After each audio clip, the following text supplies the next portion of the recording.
अब हम लोग जो बात शुरू करने जा रहे हैं, तो अब हमारी बात शुरू होती है किससे?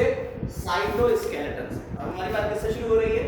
साइटोस्केलेटन से। ठीक है, साइटोस्केलेटन क्या होता है? देखिए, आपकी एक सेल है, हमने आपको सेल के बारे में बताया कि भाई ये आपकी एक पूरी सेल है। तो इस सेल में अंदर की तरफ इसका अपना शेप मेंटेन रखने के लिए इसका अपना स्केलेटन होना चाहिए। सेल का अपना स्केलेटन होना चाहिए। तो सेल का जो अपना स्केलेटन है अंदर की तरफ, जो सेल का अपना प्रॉपर एक शेप मेंटेन किए हुए, उसे हम क्या कहते हैं? साइटोस्केलेटन कहते हैं। और ये तीन चीजों से मिलकर बना होता है: microfilaments, intermediate filaments and microtubules. ठीक, माइक्रोफिलामेंट्स, इंटरमीडिएट फिलामेंट्स और माइक्रोट्यूब्यूल्स। साइटोस्केलेटन का काम क्या होता है? It involves in many function, बहुत सारे फंक्शन ये करता है वैसे। कौन से? जैसे मैकेनिकल सपोर्ट करेगा। ये क्या करेगा? मैकेनिकल सपोर्ट करेगा। भैया मैकेनिकल सपोर्ट ही का पूरा स्ट्रक्चर ढांचा बना हुआ, तो मैकेनिकल सपोर्ट करना है। मोटिलिटी, सेल के अंदर क्या होता है? मोटाइल होते हैं, एक सेल ऑर्गेनल दूसरी तरफ जा रहा है, तो उसकी मोटिलिटी में कौन हेल्प करेगा? यही साइटोस्केलेटन करेगा। मेंटेनेंस ऑफ द शेप, अभी हमने बताया कि सेल का अपना शेप मेंटेन करते हैं। तो ये तीन काम तो मेन इसके हैं, किसके?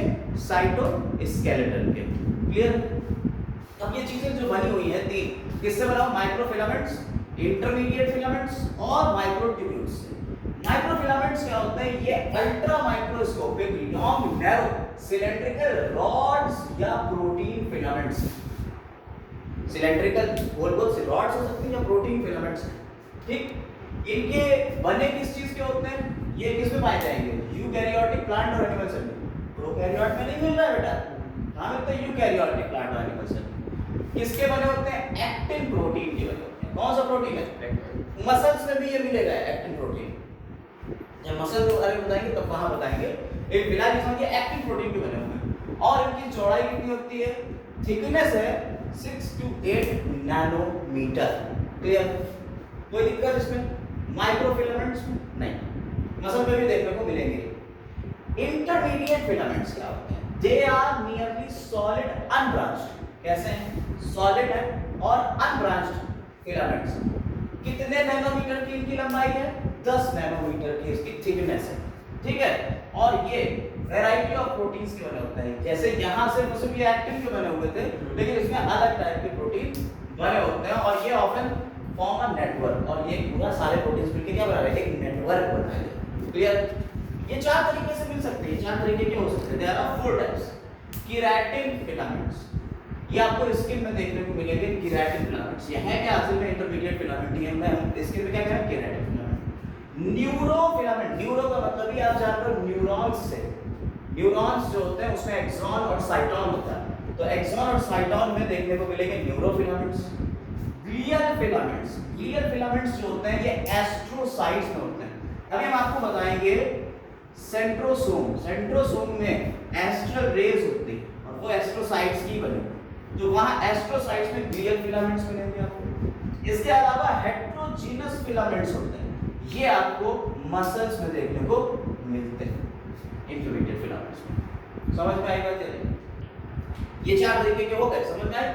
तो मसल में कौन से वाले मिल रहे हैं? Heterogeneous filament. एस्ट्रोसाइट्स में कौन से मिल रहे हैं? Glial filaments. एक्सॉन और साइटोन यानी न्यूरॉन में कौन से मिल रहे हैं? न्यूरोफिलामेंट्स। और स्किन में कौन से मिल रहे हैं? केराटिन। केराटिन एक तरीके का प्रोटीन, आपको पता है केराटिन प्रोटीन होता है, नाखूनों में भी होता है, स्किन में भी होता है, ये उसमें मिले। इंटरमीडिएट हो गए। अब आते हैं माइक्रोट्यूब्यूल्स। भाई साहब इनके बारे में समझ लीजिए, ये हॉलो है। कैसे होते हैं? अनब्रांच्ड है और हॉलो है और सब माइक्रोस्कोपिक ट्यूब्यूल्स हैं। और ये ट्यूबुलिन प्रोटीन की बनी होती है। किसकी बनी हुई है बेटा? ये ट्यूबुलिन प्रोटीन की बनी। ये जो स्ट्रक्चर हमने बनाया है ये कुछ कुछ उसी का ही है। इसमें होता क्या है? देखिए 13 ट्यूबुलिन प्रोटीन के ये माइक्रोट्यूब्यूल्स। एक ट्यूबुल ये है, दूसरी ट्यूबुल ये, तीसरी है, चौथी है, ऐसे करते हुए ये पूरे 13 है। ऐसे करके पूरा बोला 1 2 3 4 5 ऐसे पीछे में तो होंगी। तो ये लिखा है यहाँ से मान लीजिए काउंट करें तो 1 2 3 4 5 6 7 8 9 10 11 12 13 ठीक। और ये 13 स्पाइरली अरेंज होती हैं ऐसे।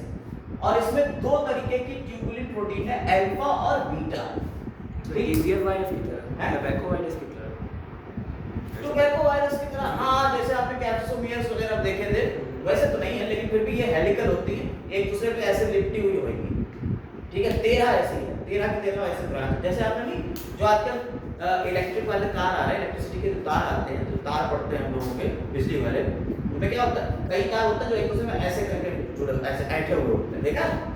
बिल्कुल वैसे ये 13 का 13 ग्रुप है, 13 ट्यूब्स ऐसे जुड़ी हुई है, और बीच में एक हॉलो सेक्शन छूट गया। जो हॉलो सेक्शन है उसे हमने क्या कह दिया? ल्यूमेन। हॉलो सेक्शन को क्या कह दिया हमने? ल्यूमेन कह दिया। तो 5 नैनोमीटर का ये, 15 नैनोमीटर की ल्यूमेन और 5 नैनोमीटर का ये, तो टोटल कितनी थिकनेस हो गई? 25 नैनोमीटर की इसकी थिकनेस है। ल्यूमेन इसमें कितनी है? 15, और इसकी अपनी माइक्रोट्यूब्यूल की कितनी है थिकनेस? 5 इधर 5 तो 5 5 10 और 15 25 हो गई, टोटल 25 हो गई डायमीटर। कोई दिक्कत नहीं। टोटल ये कितनी है?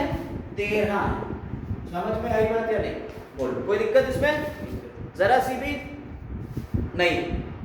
ठीक, तो 13 जो है वो फिलामेंट्स हैं, इन्हें प्रोटोफिलामेंट्स भी कहते हैं। 13 है जो 13 प्रोटोफिलामेंट्स।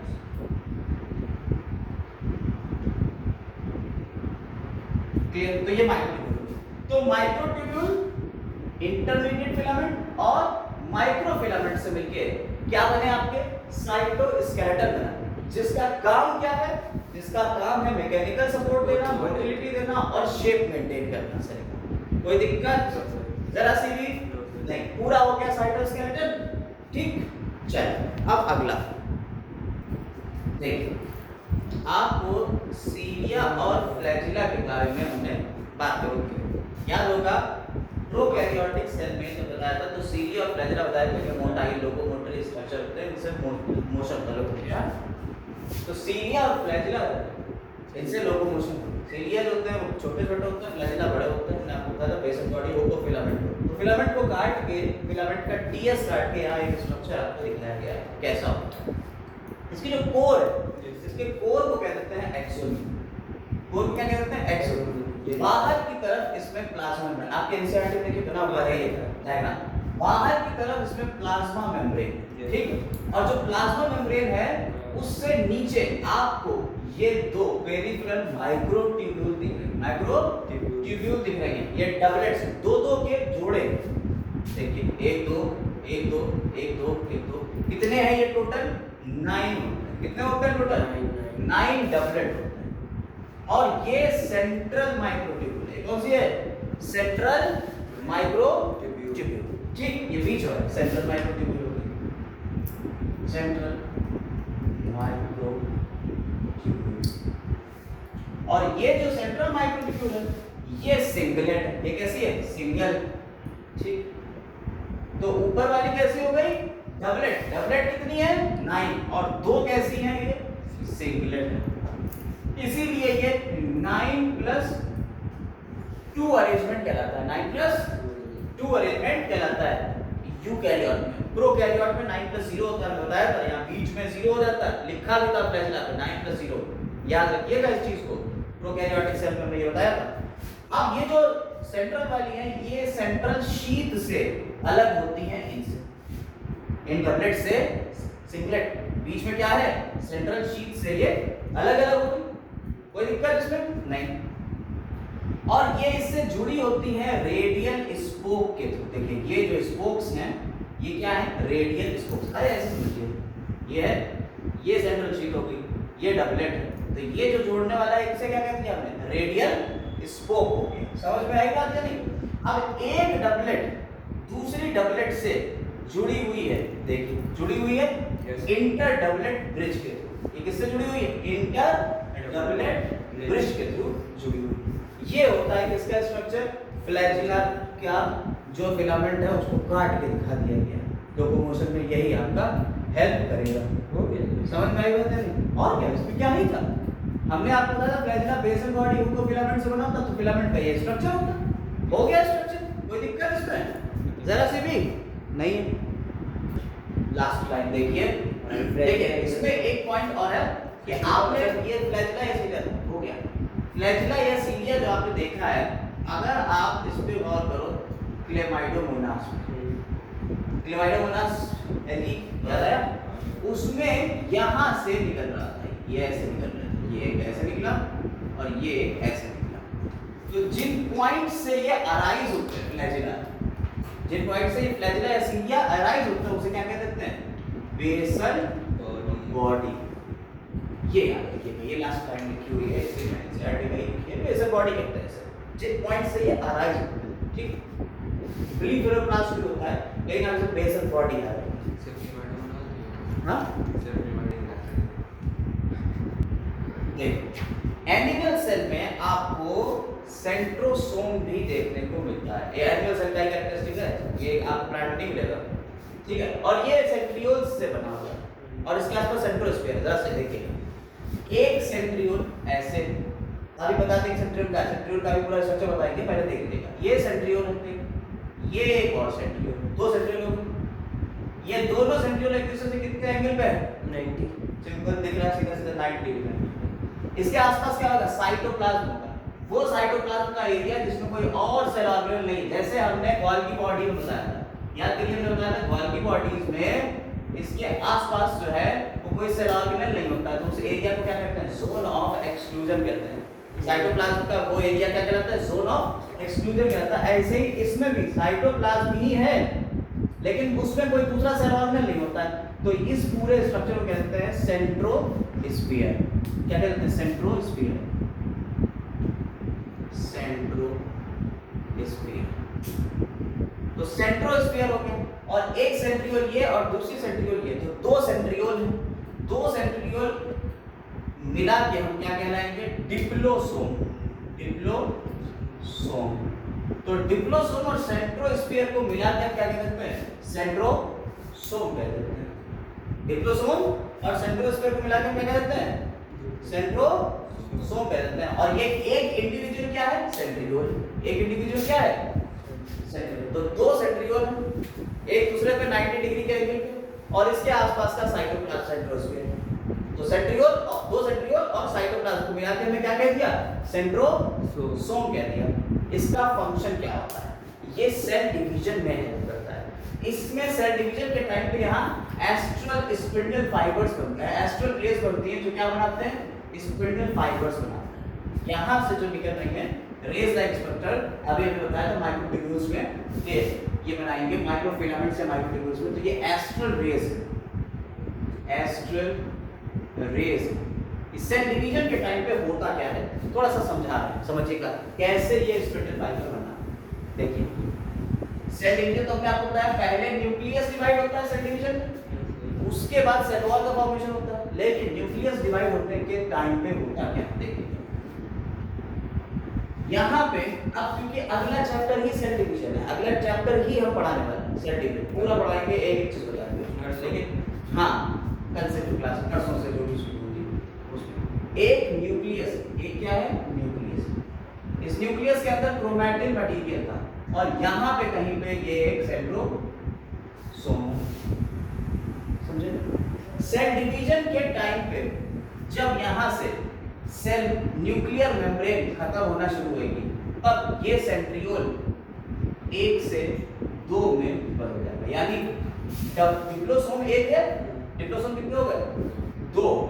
और ये अपने एस्ट्रल रेज निकाल रहा है और इससे क्या कर रहा है? ये ऑपोजिट डायरेक्शन में ऐसे जाना शुरू कर देता है। कैसे? ऐसे जाना, यानी 2 इधर और 2 इधर, लेकिन एक दूसरे से ये जुड़े रहेंगे माइक्रोट्यूब्यूल्स के थ्रू, माइक्रोट्यूब्यूल्स के थ्रू एक दूसरे से जुड़े रहेंगे। और इधर हमने आपको बताया इसको हम इधर ले जा रहे हैं तो देखिएगा, और ये इधर आ गया और ये जुड़े हुए किससे हैं? माइक्रोट्यूब्यूल से जुड़े।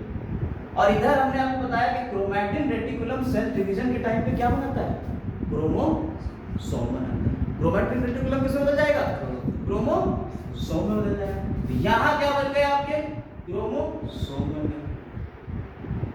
और इन क्रोमोसोम के इस पॉइंट से मैं बताएंगे ये क्या है, अभी क्रोमोसोम बनाने जा रहे हैं, इसके बाद सबका टॉपिक ये। तो क्रोमोसोम से ये स्पिंडल फाइबर्स ऐसे चिपके हुए और ये क्रोमोसोम को आधा आधा बांट देंगे, इस तरह से खींचते हैं। तो स्पिंडल फाइबर्स फॉर्मेशन हो रहा है? स्पिंडल। स्पिंडल क्या होता है? देखिए ये शेप स्पिंडल शेप का है, बीच में चौड़ा, ऊपर नीचे पतला। ये शेप क्या कहला रहा है? Spindle shape. तो ये फाइबर्स थे, स्पिंडल फाइबर इसीलिए कह रहे हैं स्पिंडल फाइबर्स। कौन बना रहा है? किसकी वजह से बन रहे हैं स्पिंडल फाइबर्स? सेंट्रोसोम की वजह से। और ये काम क्या कर रहे हैं? सेल डिवीजन में, कैरियोकाइनेसिस में हेल्प कर रहे हैं। सेल डिवीजन में तो हेल्प कर रहे हैं कि नहीं कर रहे हैं? तो सेंट्रोसोम का अहम रोल होता है सेल डिवीजन के टाइम। ये क्या करते हैं? ये अपने आप को डबल कर देते हैं, स्पिंडल फाइबर्स का फॉर्मेशन कर देते हैं, क्रोमोसोम को चिपका देते हैं, क्रोमोसोम को हाफ हाफ बांट देंगे। समझ में आई बात या नहीं? हाँ, न्यूक्लियस से क्रोमैटिन रेटिकुलम क्रोमोसोम में बदलेगा। क्लियर हो गई बात? हाँ, क्रोमोसोम्स के देखो यही तो होता है। क्रोमोसोम में एक क्रोमोसोम दो क्रोमैटिड्स का बना हुआ है, एक क्रोमैटिड ऊपर चला गया, एक क्रोमैटिड नीचे चला गया। इस तरह से 46 मान लो क्रोमोसोम है, ऐसे 46 ऐसे। तो क्या होगा? 46 क्रोमैटिड ऊपर और 46 क्रोमैटिड नीचे। तो ये क्रोमैटिड आगे चल के फिर से ऐसे गुच्छा बना लेंगे।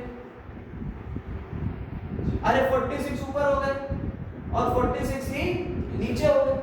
दो न्यूक्लियस बने 46 वाले, फिर यहाँ सेल वॉल आ गई या ये सेल डिवाइड हो गई।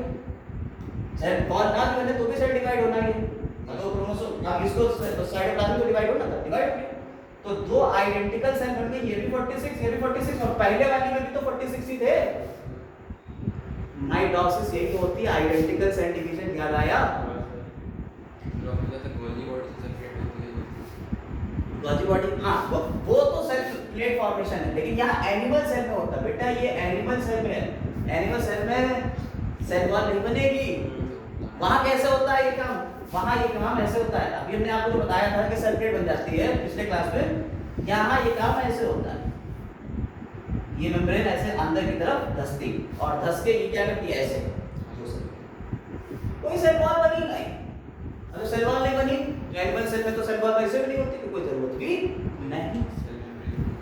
हाँ, सेल मेम्ब्रेन थी वो तो बनी जाएगी। सेल मेम्ब्रेन तो थी ये, सेल मेम्ब्रेन थी, अंदर की तरफ धस गई ऊपर, कोई दिक्कत। यानी न्यूक्लियस में क्रोमोसोम्स के डिवीजन के लिए स्पिंडल फाइबर्स बन रहे हैं और स्पिंडल फाइबर्स का फॉर्मेशन कौन कर रहा है? सेंट्रोसोम कर रहा है। और सेंट्रोसोम बना हुआ किसका है? दो सेंट्रियोल है जो एक दूसरे से 90 डिग्री के एंगल में है।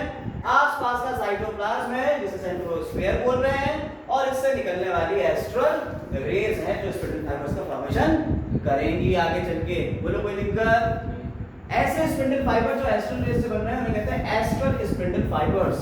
ये आगे पढ़ाएंगे हम सेल डिवीजन में। अब हम किसकी बात करने जा रहे हैं? एक सेंट्रियोल को देखेंगे। जैसे हमने फ्लैजिला की बात करी थी, वैसे ही एक सेंट्रियोल को देखेंगे कि एक सेंट्रियोल में फिर क्या होता है। देख, कुछ नहीं, बहुत बेकार चीज, बहुत ही फर्जी। जैसे अभी पीछे बात करी आपने, बिल्कुल वैसे ही बात यहाँ पे भी होगी। ये सेंट्रोसोम जैसे सेंट्रियोल बन रहे थे, वहां आपने 9 पढ़े थे डबलेट। अभी पीछे फ्लैजिला 9 डबलेट, यहाँ 9 ट्रिपलेट पढ़ लीजिए बस। 9 डबलेट की जगह क्या पढ़ लेंगे? 9 ट्रिपलेट हो जाएंगे। और बीच में वहां आपने सिंगलेट देखे थे, या बीच में कुछ नहीं होगा, इलेक्ट्रॉन डेंस एरिया होगा। वहां आपने स्पोक्स देखे थे, यहाँ भी आप स्पोक्स देखेंगे। वहां बीच के एरिया को आप सेंट्रल शीट से डिवाइड कर रहे थे, यहाँ कोई सेंट्रल शीट नहीं है, बीच के एरिया को कह देते हैं हब। हब कहते हैं। अरे यार एक बात बताओ, रथ का पहिया देखा? कार्ट व्हील देखा? कार्ट व्हील है? तो ये कार्ट व्हील लाइक स्ट्रक्चर नहीं है। अरे यार अलॉय ना कहोगे आप भी कि भैया आपने साइकिल का देखा नहीं है, कार्ट व्हील। जो क्वेश्चन पूछा जा रहा है वही याद रखो। ये क्वेश्चन क्या है? Cart wheel like structure. इसलिए कह रहे हैं ये होता है नहीं साहब, हमने तो नहीं, हमारी तो साइकिल में होता है। हम कहे कि हमारे रथ में, हमारी तो साइकिल में, वो कहे नहीं हमारे तो रिक्शे में होता है, पर नहीं हमारी बाइक में होता। ना हमारे तो कार्ट व्हील, तो कार्ट व्हील समझे? समझ में आने का। तो ये हब हो गया, ये स्पोक्स हो गए, ये ट्रिपलेट हो गए।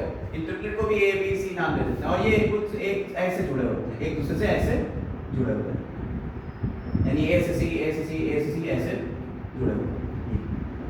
समझ में आ गई बात?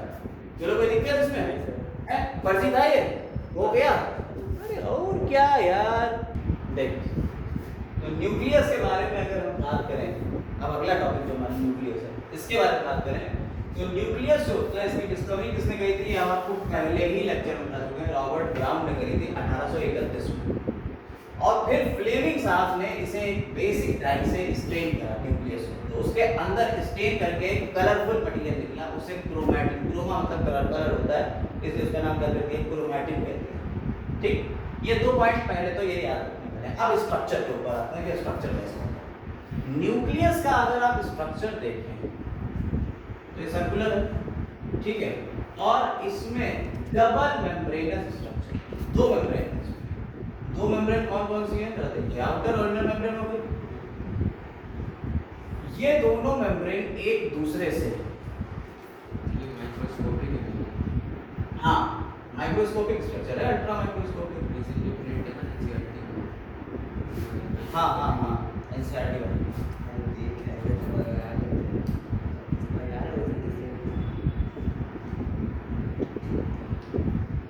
तो यहाँ ये जो मेम्ब्रेन्स है, आउटर और इनर मेम्ब्रेन, ये एक दूसरे से 15 से 50 नैनोमीटर की दूरी पे होती है।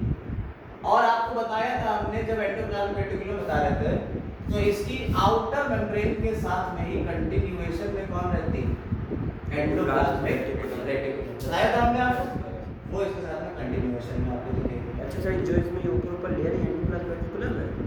हाँ, ये सारे आज बताया था हमने लेक्चर में, इसमें जैसे दिख रही है ऐसे होती है। हाँ, ये एंडोप्लाज्मिक रेटिकुलम ही है। अब क्या होता है, अब इसमें क्या हो गया, यहाँ पे इस मेम्ब्रेन से ये पोर्स निकल रहे हैं, इन पोर्स को क्या कहते हैं, न्यूक्लियर पोर कहते हैं, न्यूक्लियर पोर। ठीक, और इसके अंदर जो लिक्विड भरा हुआ है उसे हमने क्या कह दिया, न्यूक्लियर न्यूक्लियोप्लाज्म। इसके अंदर जो लिक्विड भरा था उसे हमने न्यूक्लियोप्लाज्म कह दिया। ध्यान से देखना, इसके अंदर एक हाईली डेंस स्ट्रक्चर है, जिसके अंदर क्या हो रहा है, राइबोसोम का फॉर्मेशन हो रहा है। मेरा टीजीटी के एग्जाम में, टीजीटी में मेरे यही क्वेश्चन आया था, भाई साहब मेरा गलत हो गया, मेरा ये क्वेश्चन गलत हो, बच्चों वाला क्वेश्चन है, और हमने क्वेश्चन पूरा पढ़ा ही नहीं, हम अपना फ्लो में करके आए थे, सारे क्वेश्चन आते हैं, दो वाला क्वेश्चन पढ़ा तक नहीं, सिर्फ अरे इसका आंसर न्यूक्लियोलस, ये राइबोसोम में आता, तो इसके अंदर राइबोसोम्स बनते हैं, राइबोसोम फॉर्मेशन होता है, किसमें हो रहा है, न्यूक्लियोलस में। ये कौन सा स्ट्रक्चर है, न्यूक्लियोलस। इसमें क्या हो रहा है, राइबोसोम का फॉर्मेशन हो रहा है। तो भाई साहब मेरा ये गलत हुआ था, ठीक है, तो याद रह जाती वो चीजें जिससे आपकी जिंदगी में सक्सेस कहीं ना कहीं रुकती है। इसके अंदर आपको बताया थ्रेड लाइक स्ट्रक्चर होता है, नॉन डिवाइडिंग सेल। हमने बताया जब सेल कैसी है, डिवाइड नहीं कर रही है, यानी सेल कौन सी फेज में होगी, इंटरफेस होगी, तब इसमें क्या होगा, क्रोमैटिन होगा। ये बेटा ये इंटरफेस क्या होता है, ये तो पता नहीं है, डिवाइडिंग कौन सी बातें करने लगे अचानक। सेल डिवीजन थोड़ा समझिए, cell division and cell cycle. Cell जो है वो एक साइकिल में डिवाइड करती है, जरा देखिए, साइकिल है सेल का पूरा, डिवीजन का पूरा एक साइकिल है। ये क्या करती है, अपने मोस्ट ऑफ द टाइम, जैसे एक लड़की की बात करते हो तो बस कुछ एक लड़की और वो शादी में तैयार होना चाहती है, उसके पास 1 महीने पहले से एक कार्ड आ गया है कि मैं इसे शादी में जाना, 1 महीने पहले तैयारी शुरू कर देती लड़की। आपने देखा होगा, वो अरे लहंगा ले लिया, अरे यार को नहीं हुआ है, दुपट्टा भी मैचिंग का भी, ये भी वो भी, अरे झुमके तो ये भी, अरे ये नेल पेंट ये भी तो चाहिए, जूते ले वो भी तो पुराने, हर एक चीज की तैयारी करेंगे। फिर आखिर में उनके बाल कटना होता है, तो बाल कटेंगे, ठीक है, और जाते जाते मेकअप होते हुए पहुंचेंगे। भाई साहब शादी कितनी देर का, फंक्शन कितनी देर का होता है, 2 से 3 घंटे, बस बहुत ज्यादा 3 घंटे, आधे घंटे में खाने खा के है ना, 3 घंटे। और 3 घंटे में वो पाव बना बना के आके सेल्फी भी उन्हें लेना होती है ना, तो छोले भटूरे खाना है, अब टिक्की तो खाने का है, ठीक है। ये सारे काम करने के लिए भाई साहब तैयारी 1 महीना पहले से, बिल्कुल सेल भी कोई नखरे वाली लड़की है, इसकी भी तैयारी पूरे महीने हो रही। यानी कि most of the time cell division की ये क्या करती है, तैयारी करती है। यानी सेल डिवाइड नहीं हो रही है अभी, भाई क्या चल रही है, तैयारी चल रही है। उस फेज को कहते हैं हम इंटरफेस, इंटरफेस या प्रिपरेटरी फेज। इसी को क्या कहते हैं, प्रिपरेटरी फेज भी कहते हैं, नाम ही है इसका प्रिपरेटरी, तैयार। और इसको हमने फर्दर 3 पार्ट में बांट दिया। G1 first gap first, S synthesis phase, and G2 second phase gap. असल में ये डिवीजन की फेज है, सिर्फ इतने में ही सेल डिवाइड करे, इतने में तो करती क्या है, तैयारी। समझ आ रही बात? इसे क्या कहते हैं हमने, इंटरफेस, यानी नॉन डिवाइडिंग फेज है, अभी डिवीजन नहीं होता। अब जो डिवाइडिंग फेज है उसे हमने एम फेज कह दिया, क्या कह दिया, एम फेज। और एम फेज को भी हमने फर्दर बांट दिया, कितने पार्ट में, 2 पार्ट। पहला तो मेन हमने रखा जिसमें न्यूक्लियस डिवाइड होगा। उसमें कौन डिवाइड होगा, पहले न्यूक्लियस डिवाइड होता है, पता है, उसे कह देते हैं कैरियोकाइनेसिस, कैरियोकाइनेसिस,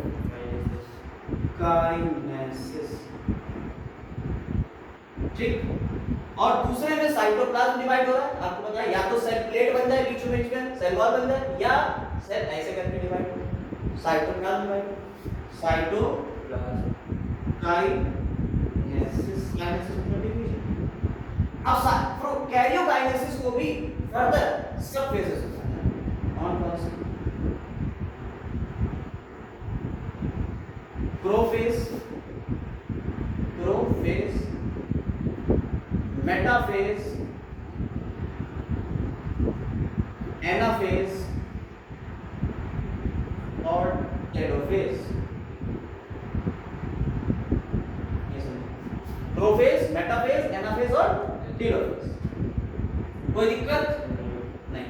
तो ये इंटरफेज में जब सेल होगी तो क्रोमैटिन मिलेगा, लेकिन इंटरफेज से जैसे ही वो प्रोफेज की तरफ जाएगी, then chromatin will be converted into chromosomes। अब ये कैसे बदलेगी, अभी 2 मिनट बता रहे हैं, पहले इतना समझ में आया, ये नहीं, ये बता गया सर, कोई दिक्कत इसमें, यही क्रोमोसोम बनाएगा सेल डिवीजन के टाइम पे, बोले यहां तक कोई दिक्कत ना। तो इतनी बातें पता चल गई, अब जरा समझिएगा एक बात और, इतनी बातें आपको पता चल गई, एक बार और जरा रिवाइज कर लेते हैं। देखिए, न्यूक्लियस में 2 मेम्ब्रेन से बाउंडेड स्ट्रक्चर, इसे न्यूक्लियर मेम्ब्रेन बोलते हैं। 2 न्यूक्लियर मेम्ब्रेन, आउटर और इनर, इनके बीच जो स्पेस है कितना, 15 से 50 नैनोमीटर का है। जैसे जो स्पेस बन रहा है उसे कहते हैं पेरी न्यूक्लियर स्पेस, ठीक। जो बीच में स्पेस में गैप है, जो पोर्स हमने न्यूक्लियर पोर कहते हैं। अंदर की तरफ एक डेंस एरिया है जो राइबोसोमल आरएनए भी बना सकते हैं। इसमें राइबोसोम फॉर्मेशन कहते हैं, या राइबोसोमल आरएनए सिंथेसिस। भाई यही तो होगी। और राइबोसोमल आरएनए बन रहा है, यानी राइबोसोम बन रहा है, यानी कि कब बन रहा है, ये बहुत ज्यादा बड़ी मिल जाएगी, ये बड़ी होती चली जाएगी। कब, जब प्रोटीन सिंथेसिस ज्यादा हो रही है तो इसका साइज बड़ा होगा, कौन, न्यूक्लियोलस। यानी जिन सेल पे प्रोटीन सिंथेसिस हो रही होगी उनमें न्यूक्लियोलस का साइज बड़ा होगा। एक भी मिल सकते हैं, 2 भी मिल सकते हैं न्यूक्लियोलस, ऐसा नहीं कि 2 नहीं मिल सकते, 2 भी मिल सकते हैं। इसके अलावा जो लिक्विड होगा उसे हम क्या कहते हैं, न्यूक्लियोप्लाज्म कह देते हैं। और ये जो आपका थ्रेड लाइक स्ट्रक्चर, जैसे क्रोमैटिन रेटिकुलम या क्रोमैटिन मटेरियल कहते हैं। देखिए इसी का नाम जो है, ये बेसिक डाई से था और इसी को फ्लेमिंग ने क्रोमैटिन नाम दिया था। तो ये क्रोमैटिन जो है इंटरफेस में, कहां से, इंटरफेस में, सेल डिवीजन की इंटरफेस में ये क्रोमैटिन मिलेगा। लेकिन इंटरफेस के आगे जब सेल डिवीजन में जाएंगे, ठीक है, यानी G2 के आगे जाएंगे, प्रोफेज में जाते ही ये क्रोमैटिन किस में कन्वर्ट हो जाएगा, क्रोमोसोम्स में कन्वर्ट हो जाएगा। अब बताते हैं एक बात और, भाई कुछ सेल्स ऐसी होती हैं जिसमें बहुत सारे न्यूक्लियस मिलते हैं।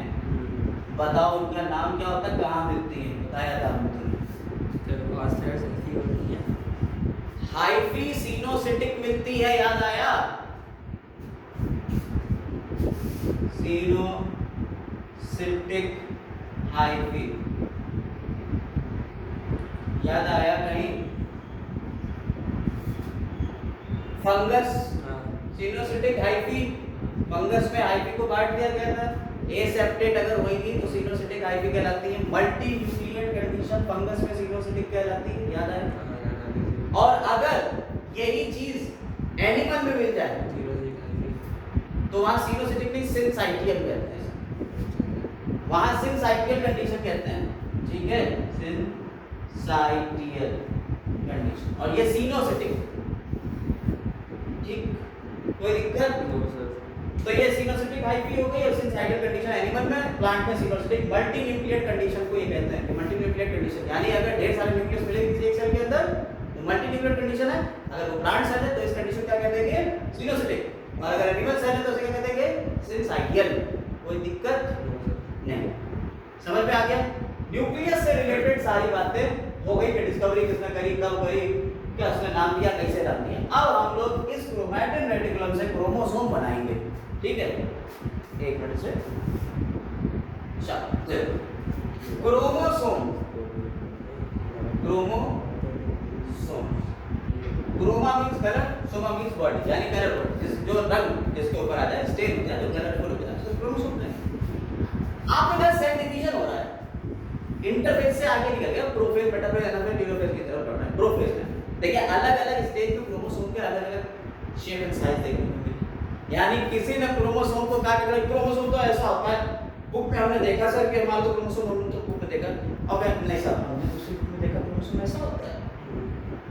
अब एक आदमी बेचारा परेशान, हम ही अपने जिंदगी में बहुत परेशान है क्रोमोसोम को लेके, बहुत परेशान यार, हम इसका स्ट्रक्चर असल में माने क्या? तो असल में क्रोमोसोम के अलग-अलग फेज में, प्रोफेज में क्रोमैटिन रेटिकुलम कैसा बना क्रोमोसोम, फिर मेटाफेज में वो कैसा हो गया, फिर एनाफेज में कैसा हो गया, टेलोफेज में कैसा हो गया, अलग-अलग उसके क्रोमोसोम के शेप्स देखने को मिलते हैं, स्ट्रक्चर भी अलग-अलग देखने को मिलते हैं।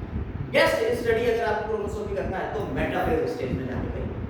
लास्ट मेटाफेज, प्रोफेज के बाद मेटाफेज, प्रो मेटा एना टीलो, ऐसे आप लिखिए, प्रोफेज, मेटाफेज, एनाफेज और टेलोफेज। तो मेटाफेज में क्रोमोसोम की सबसे अच्छी आपको स्टडी देखने को मिलती है। होता क्या है, आपका जो क्रोमोसोम है, क्रोमैटिन रेटिकुलम बना हो रहा है, किसमें? क्रोमैटिन रेटिकुलम में क्या क्या चीजें देखना है? डीएनए है, आरएनए है, histone and non histone protein. ठीक, समझना बात, बस 2 मिनट में बात समझ लीजिए। इतनी चीजों से मिलकर आपका क्रोमैटिन बना हुआ है, इन्हीं को हमें आगे इन्हीं से क्या करना है? क्रोमोसोम बनाना है, ठीक है? तो होता क्या है कि हिस्टोन प्रोटीन होती हैं 4 तरीके की, H2A, H2B, H3 और H4। भाई वाली की तो फिर पढ़ेंगे, 12th क्लास में फिर पढ़ेंगे, लेकिन यहाँ आप समझ गए तो फिर कभी नहीं पढ़ेंगे। ये हिस्टोन प्रोटीन जो होती हैं, ये positively charge histone protein, histone protein के ऊपर कैसा चार्ज होता है?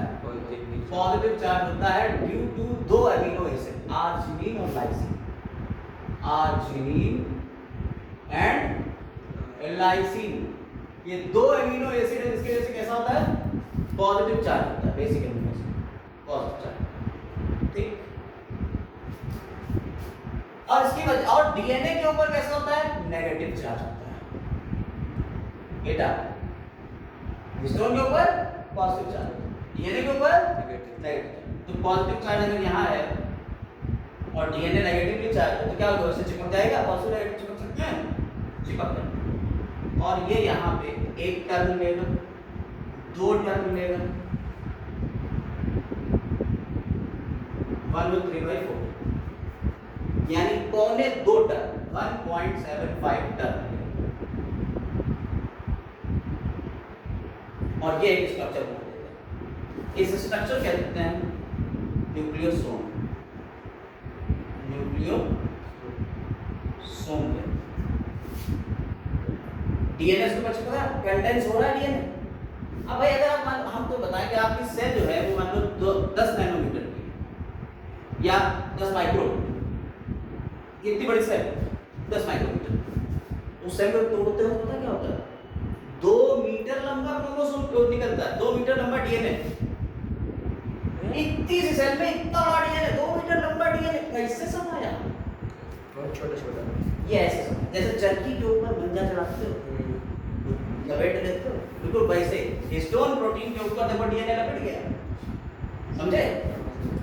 पौने 2 टर्म लिए, अब ये आगे बढ़ेगा, ठीक है, आगे बढ़ेगा और एक और हिस्टोन इसे जाके जोड़ देगा, H1 हिस्टोन, ये आगे आएगा और इसके ऊपर फिर यही 4 हिस्टोन के ऊपर ये फिर जाके पौने 2 टर्म, फिर ये आगे जाएगा, फिर H1 और फिर ये 4 के ऊपर ऐसे लपेटता चला जा रहा है।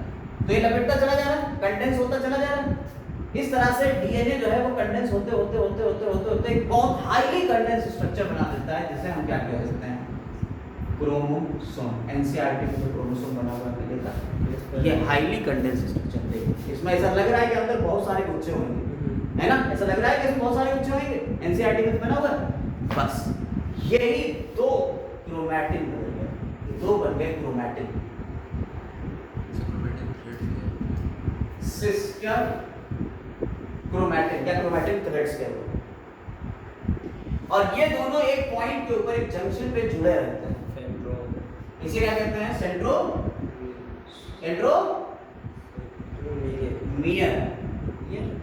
देखिए सेंट्रोसोम वो अलग था, ये सेंट्रोमियर,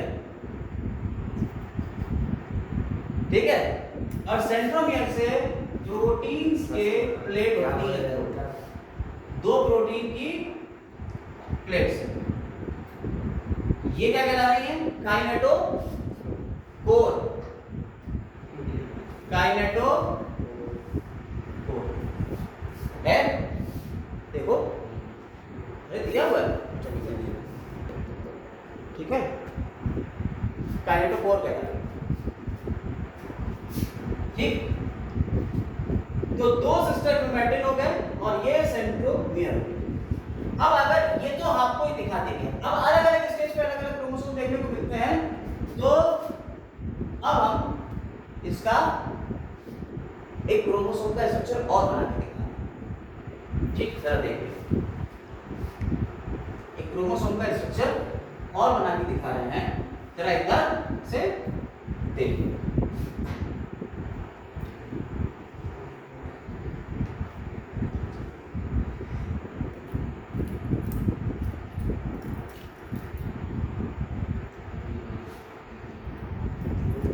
हमने आपको बताया अलग अलग स्टेज में देखने को क्रोमोसोम मिलेगा, तो इस स्टेज में देखिए, यहाँ पे ये क्रोमोसोम का एक पूरा मैट्रिक्स है, लेयर होती है, कैलिकल की लेयर हो गई इसकी, ठीक है। और ये क्रोमोसोम इस तरीके से स्ट्रक्चर अलग अलग स्टेजेस में है, तो ये बेस्ट स्टडी क्रोमोसोम की सबसे अच्छा स्ट्रक्चर ये देखने को मिला, तो हमने भी आपको बता दिया। ये क्या रहता है? Primary contraction. ये वाला पॉइंट क्या कहलाता है? Primary contraction. और प्राइमरी कॉन्ट्रैक्शन को ही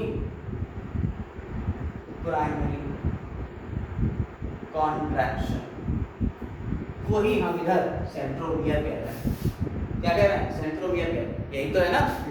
ठीक है, कोई दिक्कत इसमें? व्हाट्सएप पे मैसेज आया पूरा, ये सेम भी है।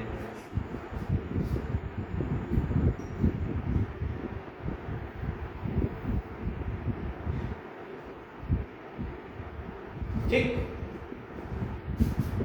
समझ में आएगा? और यहां पे प्रोटीन की 2 प्लेट्स, जिन्हें क्या कह दिया हमने? काइनेटोकोर। इन्हीं से, काइनेटोकोर से ही स्पिंडल फाइबर आके जुड़ता है। बेटा याद करो, स्पिंडल फाइबर क्रोमोसोम से जुड़ना था, याद करो, बताया था अभी। स्पिंडल फाइबर क्रोमोसोम से जुड़ता है, क्रोमोसोम से खींच के लिए जाता है अलग अलग। तो एक काइनेटोकोर से एक स्पिंडल फाइबर यहाँ जुड़ा, इधर आके जुड़ा, और ये खींच ले जाएगा तो आधा आधा निकाले क्या? समझ में आई बात है नहीं? इसके अंदर डीएनए, डीएनए लीनियर है यहाँ, बाकी वहां सबको सर्कुलर मिल रहा था, यहाँ डीएनए कैसा है? Linear DNA. तो सर्कुलर नहीं है, आसपास 2 डैश लगे हुए हैं प्रोटीन से। ये प्राइमरी कॉन्ट्रैक्शन हो गया, ये सेकेंडरी कॉन्ट्रैक्शन होता है। और इसके आगे का जो स्ट्रक्चर ये टीलोमियर, इसके रिक्टिव पॉइंट क्या कहते हैं? टीलोमियर कहते हैं। और ये जो डीएनए है इतना, जो सेकेंडरी कंट्रैक्शन के आगे डीएनए पड़ रहा है, उसे सैटेलाइट डीएनए कहते हैं। डीएनए फिंगरप्रिंटिंग में बड़ा योगदान है इसका, सैटेलाइट का। डीएनए फिंगरप्रिंटिंग करते हैं ना कि कहीं साहब मोदी जी मेरे पापा करे, अच्छा करा लो डीएनए फिंगरप्रिंटिंग, देखते हैं कि नहीं। तो डीएनए फिंगरप्रिंटिंग कोई डिस्प्यूट हो गया, पैटर्नल या मैटरनल डिस्प्यूट हो गया, तो उसमें क्या कह दिया, डीएनए फिंगरप्रिंटिंग कराते हैं। इसमें क्या होता है? वही हमने कहा कि कोई बच्चा है वो खड़ा हो गया नहीं साहब मोदी जी मेरे पापा है, तो कैसे पता लगाओगे कि भाई मोदी जी तुम्हारे पापा हैं कि नहीं है? ये बच्चा झूठ बोल रहा है कैसे बोल, कि शक्ल तो यार मिलती तो हो सकता है उसने प्लास्टिक खरीद के प्लास्टिक सर्जरी करा ली है कि नहीं। तो इसके लिए कहते हैं डीएनए मैच कराते हैं, और डीएनए में यहाँ सैटेलाइट एक पार्ट होता है, इसमें रिपीटेटिव सीक्वेंसेस होते हैं जिन्हें माइक्रो सैटेलाइट, मिनी सैटेलाइट कहते हैं, और उनको मैच करते हैं। वो रिपीटेटिव सीक्वेंस सिर्फ और सिर्फ फादर और सन के या मदर और सन के बहुत क्लोज रिलेटिव्स के एक दूसरे से मिलते हैं, वो रिपीटेटिव सीक्वेंस। बाकी सीक्वेंसेस एक दूसरे से, जैसे मेरा और तुम्हारा सीक्वेंस एक दूसरे से नहीं मिलेगा, यही है डिफरेंस, यही पॉलीमॉर्फिज्म होती है, यही पॉलीमॉर्फिज्म है। हमारे तुम्हारे अंदर जो फर्क है वो डीएनए में यहाँ पे जाके फर्क होता है। वैसे 99.9% डीएनए एक ही है, लेकिन इतने से में फर्क है कि पॉलीमॉर्फिज्म में सबका अलग कैसे बनता है? हर किसी का अलग अलग होता है डीएनए के सीक्वेंसेस। तो वो जो क्लोज रिलेटिव्स होते हैं उनके ही होते हैं। तो डीएनए जो आपको फिंगरप्रिंटिंग कराओगे तो क्लोज रिलेटिव वाले के सीक्वेंसेस एक से मिल जाएंगे, तो बच्चे के तो मिलेंगे नहीं क्योंकि मोदी जी का तो कोई है नहीं, तो बच्चे के मिलेंगे नहीं, तो इसलिए बच्चा जो है उनके जेल उन्हें जबरदस्ती ये बात करी। ठीक है, तो इस तरह से समझ में आएगा वे सेकेंडरी कंट्रैक्शन, सेकेंडरी कॉन्स्ट्रिक्शन। ठीक, समझ में आएगा तेरे, बोलो कोई दिक्कत? और ये क्या हो गया आपका डीएनए। इसके अलावा इसमें थोड़ा बहुत आरएनए भी मिल जाता है, लेकिन वो दिखा नहीं रहे। अंदर जो लिक्विड भरा होता है उसे मैट्रिक्स कहते हैं, वो बता नहीं रहे। ये जो इसकी लेयर होती है सिर्फ कैलिकल बोलते हैं, वो भी बता नहीं रहे। ये आपके क्रोमोसोम का स्ट्रक्चर है। हालांकि ये आपको आपकी एनसीईआरटी में लिखा हुआ नहीं दिख रहा है, आपको सिर्फ ये दिख रहा है सेंट्रोमियर वाला ये वाला डायग्राम बना दो जिसमें दो सिस्टर क्रोमैटिड्स है। अब फिर तुम कंफ्यूजन में आ गए कि ये वाला सही माने कि ये वाला। सर बीच में तो ये वो है काइनेटोकोर, इसमें सेंट्रोमियर के जगह पे सेंट्रोमियर नहीं कहाँ काइनेटोकोर है, एनसीईआरटी में काइनेटोकोर वो दिख रहा है, जो आपको जो ग्रीन ग्रीन धब्बे दिख रहे हैं वो काइनेटोकोर है, जो बीच में जुड़ा हुआ है वो सेंट्रोमियर ही तो है। ठीक है, समझ में आ गई बात? Yes sir. तो अब ये आप क्या कहेंगे कि भाई दोनों अलग अलग नहीं, ये है एक ही क्रोमोसोम। हमने आपको क्या बताया, डिफरेंट स्टेजेस में, प्रोफेज में अलग तरीके का दिख रहा है, मेटाफेज में अलग तरीके का दिख रहा है, एनाफेज में अलग तरीके का और टेलोफेज में अलग तरीके का। तो ये हो सकता है हम किसी स्टेज पे बनाना, ये मेटाफेज में आपको अच्छा से क्रोमोसोम दिख रहा है, देखने को मिल रहा है, बस हमने बना दिया। आपकी समझ में आ गया, कोई दिक्कत इसमें नहीं। अब सेंट्रोमियर के बेसिस पे क्रोमोसोम के अलग अलग टाइप, स्मैट याद रखिए, और लवजी, लवजी स्मैट, ये एक शॉर्टकट ट्रिक है, लवजी स्मैट। मेटासेंट्रिक, सब मेटासेंट्रिक, ये सब मेटासेंट्रिक, मेटासेंट्रिक, एक्रोसेंट्रिक और टीलोसेंट्रिक, चार तरीके के हो गए। सब मेटासेंट्रिक, मेटासेंट्रिक, एक्रोसेंट्रिक और टीलोसेंट्रिक।